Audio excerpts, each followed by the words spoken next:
Hello everyone, in this video we'll explore how to add some rows to your rundown and navigate through Enps a bit more.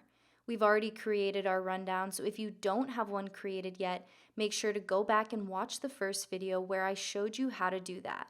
Alright, with our rundown created, we're ready to fill it in with lines and then arrange them. Position your cursor on the black line. Let's insert a bunch of rows by going to the button that says Insert Row and click it a bunch of times. It's okay if you make too many because we can always delete them later. As you're creating rows, you will see they come up with numbers, A1, A2, and so forth. This is how rundowns are created. Each specific segment in your rundown has a specific number assigned to it, a page number, and a number next to it, which goes in order.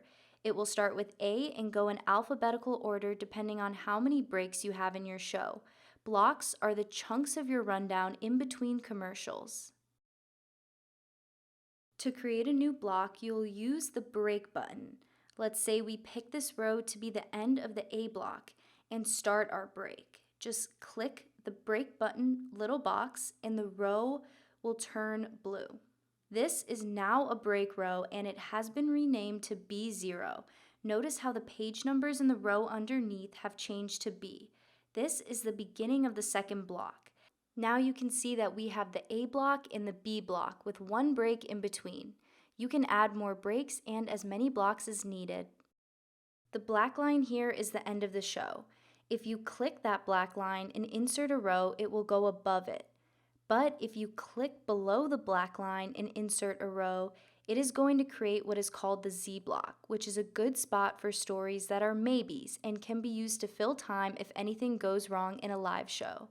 Anything in the Z block will not be calculated into the total running time of the show unless you move it above the black line.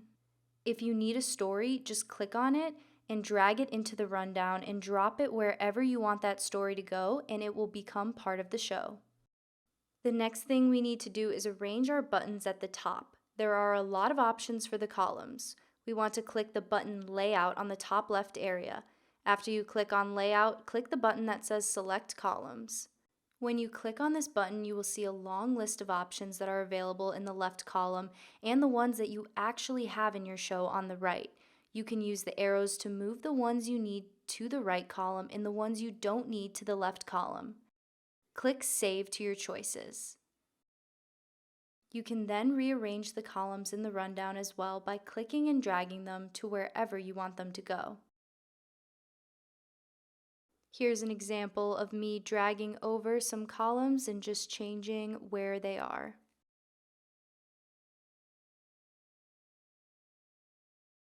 The first column should always be page number. The second column is story slug, which is the name or title of your story. Try to keep the name to 2 or 3 words. Anything too long will be cut off. Let's make the third column segment, which is here, where we will enter exactly what this story is. Is it on camera?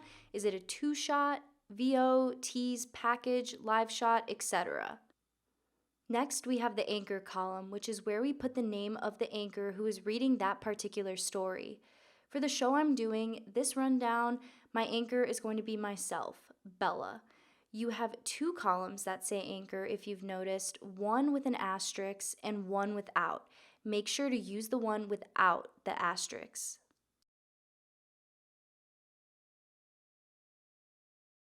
The next column is camera, where we designate which camera we will take for that particular anchor or reporter. Next you have tape, which designates which server should be used in the control room to play back that story. The next column is estimated duration, which is where you as a producer will estimate how much time each story should get. When you assign a story a certain amount of time, a writer can see that and try to write the story as close to that time as possible. Once the story is written in the rundown, you will see the actual timing change in the next column, named Actual. Do not change the timing in the actual column, as this won't change the timing of the rundown. The next column is back for back timing, which in this business means you are counting backwards. The next column should be final approval, which will be checked by your professor or faculty advisor for your show to mean the story is approved to go on air. I had to drag mine over to be in the right place. The next column, last modified by, is important since you will work in the same rundown as other people, so it will show who changed or modified a story last. The next column is break, which we talked about earlier. If you click the break box by mistake, just unclick it. The next column, float, is the same concept as Z-block stories. If you click on the float story box, the row turns red, and it is no longer a part of your rundown. It can stay where it is, but it is no longer counted in the runtime of the show. If you accidentally click the float button, you can just uncheck it, and the red line will disappear, and it will now be part of your show again. So this is how your rundown should look like. Once you do this, you can save the workspace by clicking on Make This My Layout, and next time you open EMPS, you do not have to create all of this over again. The columns will be saved in this order.